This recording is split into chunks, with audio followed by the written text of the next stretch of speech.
رمضان المبارک کے آخری عشرے کا اعتکاف نبی پاک صلی اللہ تعالیٰ علیہ وسلم کے مقدس طریقوں میں سے ایک بڑا خوبصورت طریقہ ہے۔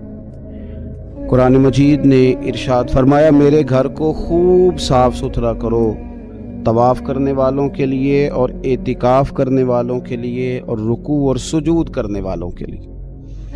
نبی پاک صلی اللہ تعالیٰ علیہ وسلم نے ہر سال رمضان المبارک کے آخری عشرے کا اعتکاف فرمایا ہے۔ ایک سال کسی وجہ سے اعتکاف نہ فرما سکے تو اگلے سال 20 دنوں کا اعتکاف فرمایا۔ نبی پاک صلی اللہ تعالیٰ علیہ وآلہ وسلم نے اعتکاف کا جو مقصد بیان کیا وہ شب قدر کی تلاش بیان کیا۔ اعتکاف سے مراد یہ ہے کہ انسان سارا کچھ چھوڑ چھاڑ کے اللہ تعالیٰ کے گھر میں اس کی عبادت کے لیے، اس کو راضی کرنے کے لیے بیٹھ جائے، اور 10 دن جب وہ مسجد شریف میں حاضر رہتا ہے تو حضور صلی اللہ تعالیٰ علیہ وسلم فرماتے ہیں اللہ تعالیٰ اسے 2 حج اور 2 عمرے کا ثواب عطا کرتا ہے۔ اعتکاف کے اندر کچھ باتیں بڑی ضروری ہوتی ہیں، جیسا کہ انسان کو بلا ضرورت طبی مسجد سے باہر نہیں آنا، اس کو کوئی فضول بات نہیں کرنی، اس کو کوئی ایسا کام نہیں کرنا کہ جو شریعت اسلامیہ جس سے منع کرتی ہو۔ اس کے ساتھ ساتھ کچھ اعتکاف کے آداب بھی ہیں کہ اس نے 10 دن مسجد کے اندر رہنا ہے تو آخر اس نے کرنا کیا ہے۔ ہمارے ہاں لوگ مسائل پوچھ لیتے ہیں اور مسائل پوچھنے کے بعد پھر ان کی گنجائش سے بہت زیادہ فائدہ اٹھاتے ہیں۔ اس میں کوئی شک نہیں ہے کہ باہر سے آنے جانے والے آدمی کے ساتھ آپ گفتگو کر سکتے ہیں، ضرورت کے تحت آپ ٹیلی فون پر بھی بات کر سکتے ہیں، لیکن اس کو اگر آپ نے یہی کام کرنا تھا اور بہت زیادہ وقت اسی پر ضائع کرنا تھا تو پھر تو آپ پہلے سے باہر موجود تھے۔ اعتکاف میں آنے کا مقصود تو اللہ کی عبادت ہے۔ اعتکاف میں جب آپ آ گئے تو اس کا مقصد ہے کہ آپ کچھ دنوں کے لیے لوگوں سے کٹ کے اللہ کی بارگاہ میں حاضر ہو، آپ نے اپنے رب کو راضی کرنے کا ارادہ کر لیا۔ تو اعتکاف میں ایک تو شوق سے آئیں۔ ہمارے علماء نے لکھا ہے کہ زندگی میں ایک بار تو اعتکاف کاری لینا چاہیے، اس پر توجہ ہو ہی جانی چاہیے۔ وقت ملنا تو زندگی میں پراپر طریقے سے تو بڑا مشکل ہوتا ہے، لیکن وقت نکال کے اعتکاف میں ایک دفعہ تو زندگی میں آ ہی جانا چاہیے، اور کسی کو ہر سال موقع مل جائے تو پھر تو کیا ہی بات۔ تو اعتکاف کے اندر جو کام ہم نے کرنے ان میں سب سے زیادہ اور سب سے پیارا کام یہ ہے کہ کثرت کے ساتھ قرآن پاک کی تلاوت کریں۔ نبی پاک صلی اللہ تعالیٰ علیہ وآلہ وسلم رمضان المبارک میں قرآن پاک کا دور فرماتے تھے حضرت جبریل امین علیہ السلام کے ساتھ، اور جس سال حضور کا وصال ظاہری ہوا اس سال حضور فرماتے ہیں 2 مرتبہ قرآن پاک کا دور کیا۔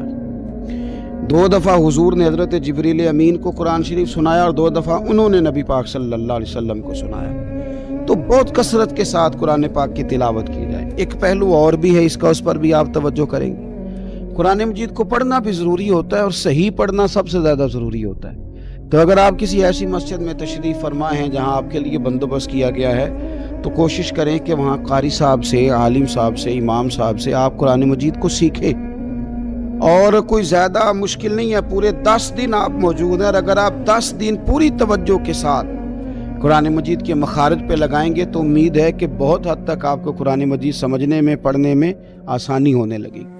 دوسرا، اعتکاف میں جب آپ موجود ہیں تو آپ کو کوشش کرنی ہے کہ آپ محاسبہ نفس پر توجہ دیں، آپ اپنے اوپر غور کریں، زندگی میں کون سی ایسی غلطیاں ہیں جو جان نہیں چھوڑ رہی، ان کی کس طرح کر کے اصلاح کی جا سکتی ہے، کون سے ایسے کام ہیں جو میں کرتا ہوں تو اس غلطی میں زیادہ مبتلا ہو جاتا ہوں، اور کون سی ایسے کام ہیں، کون سی ایسی جگہ ہیں جہاں میں جاتا ہوں تو میرا ان غلطیوں سے نکلنے میں مجھے وہ جگہیں اور وہ کام مددگار ہوتے ہیں۔ تو اپنے محاسبہ نفس پر توجہ دی جائے۔ اعتکاف کے 10 دنوں میں موقع ملتا ہے انسان کو اپنے لیے سوچنے کا۔ حضرت مجدد الفسانی شیخ احمد فاروق سرہندی رحمۃ اللہ تعالی علیہ سے کسی نے پوچھا تھا کہ دنیا میں خوش نصیب شخص کون ہوتا ہے، تو فرمایا جسے دید قصور حاصل ہوتی ہے۔ حضور دید قصور کیا ہوتا ہے؟ فرمایا جسے اپنی غلطیاں نظر آنی شروع ہو جائیں۔ جب اللہ تعالیٰ کسی کے ساتھ بھلائی کا ارادہ کرتا ہے تو اس کی کمزوریاں، اس کی غلطیاں اس کے سامنے لاتا ہے تاکہ اسے اصلاح کا موقع ملے۔ اور جب ایسا نہیں ہوتا تو پھر تو لوگ جب غلطی مانیں گے ہی نہیں تو اصلاح کیسے ہوگی؟ تو اعتکاف کے 10 دنوں میں محاسبہ نفس پر خاص توجہ دیں، اپنی زندگی میں اپنا حساب کریں، اپنا حساب۔ اور جناب عمر فاروق رضی اللہ تعالیٰ عنہ کی وہ روایت ہمیں بتاتی ہے کہ حساب کر لو اس سے پہلے کہ تمہارا حساب کیا جائے۔ تیسری بات، ایک تو قرآن پاک پڑھیں گے، ایک محاسبہ نفس کریں گے، تیسری بات مراقبہ کریں۔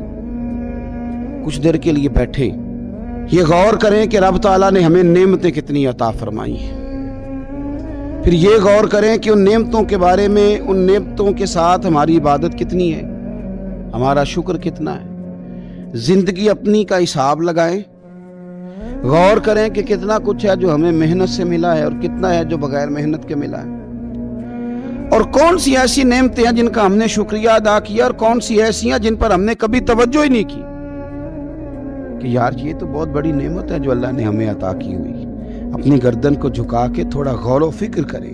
تفکر کا درس دیا ہے قرآن پاک نے، بار بار کہا ہے تفکر کرو، غور کرو، تدبر کرو، تو یہ ہمیں موقع میسر آتا ہے۔ چوتھی بات، اعتکاف کے دنوں میں اپنے رب کریم کے ساتھ اپنی توجہ کو لگائیں۔ قرآن حکیم نے جو کہا نا کہ رب کی عبادت اس طرح کرو کہ تمہیں نا یقین حاصل ہو جائے، کھل کر اس کی بارگاہ میں سجدے کریں، دعائیں مانگیں۔ ہمارے صوفیہ فرماتے ہیں کہ ایک وقت آتا ہے کہ انسان کو خود اطمینان قلبی نصیب ہو جاتا ہے، اسے محسوس ہوتا ہے کہ واقعی میرا رب مجھ سے راضی ہے، اسے محسوس ہونے لگتا ہے کہ میں اپنے مالک کے قریب چلا گیا ہوں۔ وہ اس کثرت سے نفل پڑھتا ہے، اس ذوق کے ساتھ وہ اس کی بارگاہ میں دعائیں کرتا ہے، اس شوق کے ساتھ وہ تلاوت کرتا ہے، خود محسوس کرنے لگتا ہے کہ اب میرا دل لگنے لگ گیا ہے، اب میں دعا مانگتا ہوں تو مجھے لگتا ہے کہ قبولیت میری دعاؤں کے قریب آنے لگی ہے۔ اللہ نے ہمیں یہ موقع دیا ہے کہ ہم خوب اس پر توجہ کریں۔ پانچویں بات اعتکاف والوں کی خدمت میں یہ عرض کرنی ہے کہ پورے 10 دن ہمارے پاس موجود ہوں گے اور ہم نے مسجد میں ہونا ہے، تو کیوں نہ ایسا کریں کہ از اول تا آخر، صبح سے شام تک ہم ہر وہی کام اسی طریقے سے کرنے کی کوشش کریں جو طریقہ ہمیں رسول پاک نے عطا فرمایا۔ ہمارا کھانا پینا، سونا جاگنا، بولنا حضور کی اتباع میں لے آئے۔ ہم ان 10 دنوں میں ہم پریکٹس کریں کہ ہم نے سنت کے مطابق، حضور کے طریقے کے مطابق سارے کام کرنے۔ آپ اگر یہ ارادہ کریں گے تو پتہ ہے مدینے والے محبوب علیہ السلام نے فرمایا جس نے میری ایک سنت کو زندہ کیا گئے گزرے دور میں رب اسے 100 شہیدوں کا ثواب عطا فرمائے۔ تو اتنا اعزاز ہے۔